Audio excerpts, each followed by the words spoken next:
Bem-vindo ao nosso canal de terror, onde o medo ganha vida. Descubra mistérios sombrios, lendas urbanas, casos sobrenaturais e histórias arrepiantes. Se você é fã de suspense e horror psicológico, inscreva-se e prepare-se para o desconhecido. Cuidado, nada é o que parece. Você já ouviu falar de lugares assombrados na sua escola?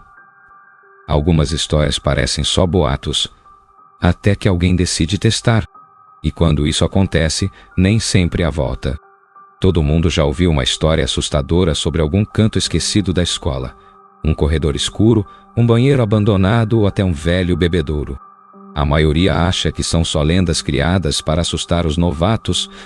Mas, e se não forem apenas histórias? E se alguém resolver testar a sorte e descobrir que certas coisas deveriam continuar no passado?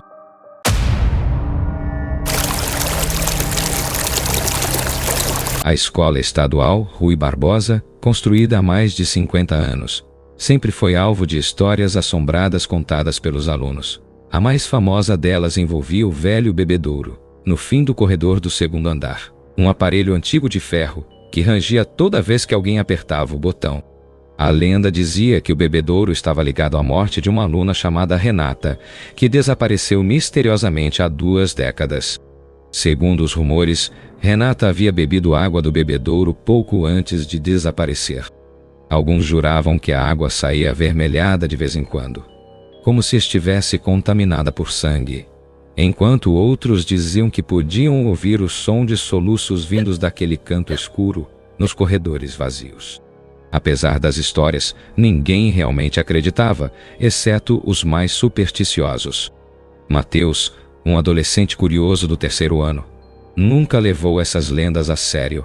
Ele era cético, do tipo que gostava de desafiar o medo alheio.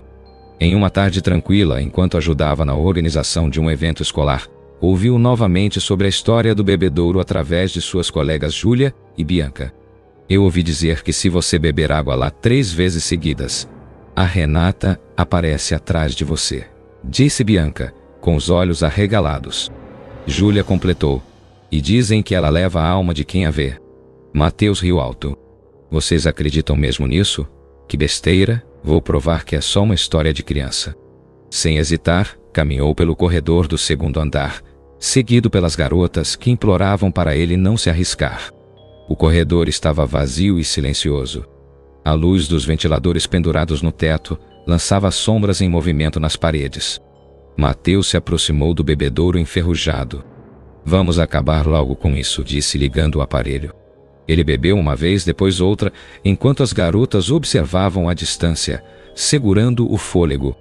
Na 3ª vez, o bebedouro soltou um som estranho, como um gemido metálico, e a água que saía começou a borbulhar de maneira bizarra.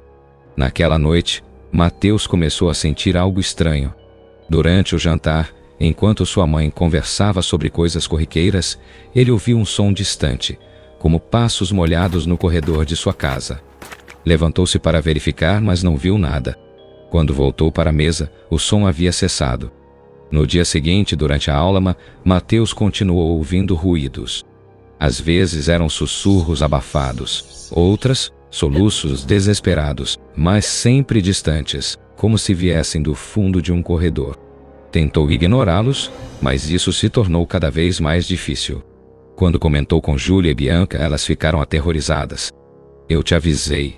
Você não devia ter bebido daquela coisa, disse Júlia furiosa. Tentando provar que estava tudo bem, Mateus voltou ao segundo andar durante o intervalo. O bebedouro parecia ainda mais gasto do que no dia anterior, com ferrugem se espalhando como uma mancha viva. Enquanto observava, sentiu um calafrio, e o ar ao redor ficou gelado. Quando virou-se para sair, o som começou, passos lentos e úmidos, aproximando-se cada vez mais. Mateus congelou. Quem está aí? Gritou, mas não houve resposta. Só os passos e, finalmente, uma risada fraca que parecia vir do fundo do corredor. Naquela noite, os sonhos de Mateus foram atormentados por imagens fragmentadas. Uma garota com cabelos longos e encharcados de água parada diante do bebedouro, seus olhos, ausentes de expressão, olhavam diretamente para ele. Ela sussurrou algo que Mateus não conseguiu entender antes de começar a soluçar. Quando ele tentou se mover, sentiu algo prender seus pés. Parecia água, mas se transformou em garras. Os dias seguintes foram um pesadelo para Mateus. Os sussurros tornaram-se mais altos, os sonhos mais frequentes. Ele começou a enxergar flashes de uma figura feminina nos reflexos dos espelhos e janelas.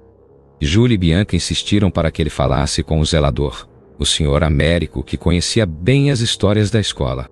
Você é mais um desses moleques que não acredita nas coisas que não entende, disse o velho com uma voz grave. Renata foi encontrada naquele bebedouro, garoto. Afogada. O que aconteceu com ela nunca ficou claro.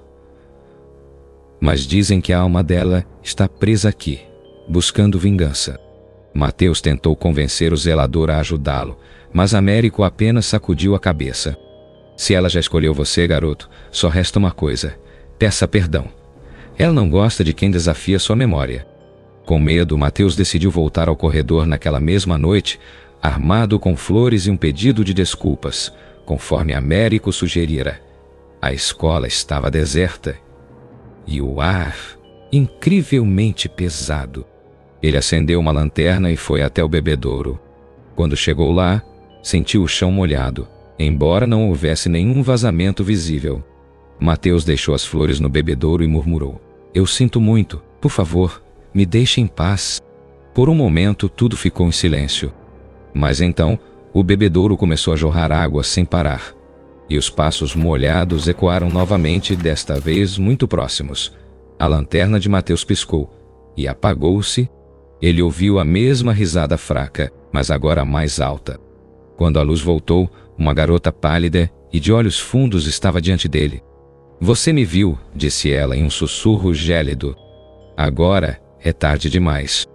Mateus tentou correr, mas o chão se transformou em uma piscina de água escura e suas pernas afundaram. Sentiu algo frio agarrando seus braços e, ao olhar para trás, viu o rosto de Renata, agora distorcido por uma raiva sobrenatural. A última coisa que ouviu foi o som dos soluços dela, cada vez mais altos, até se tornarem um grito ensurdecedor. Na manhã seguinte, os professores encontraram o tênis de Mateus perto do bebedouro, mas não havia sinal dele em nenhum lugar da escola ou fora dela. Seu desaparecimento entrou para as histórias assustadoras da escola Rui Barbosa, alimentando ainda mais a lenda. O bebedouro, contudo, permaneceu lá.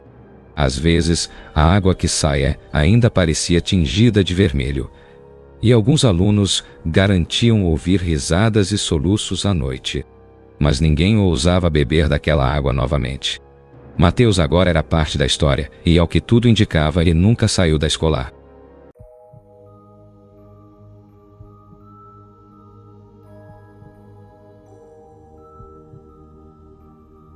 Olá, eu sou Clá. Uma história intrigante, não é? Mas, e se fosse real? Lembre-se, ao cair da noite, nunca abaixe a guarda.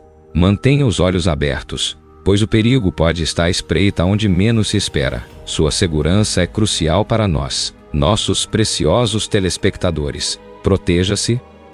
E claro, não se esqueça de se inscrever no canal para mais histórias que podem ser apenas ficção, ou talvez não.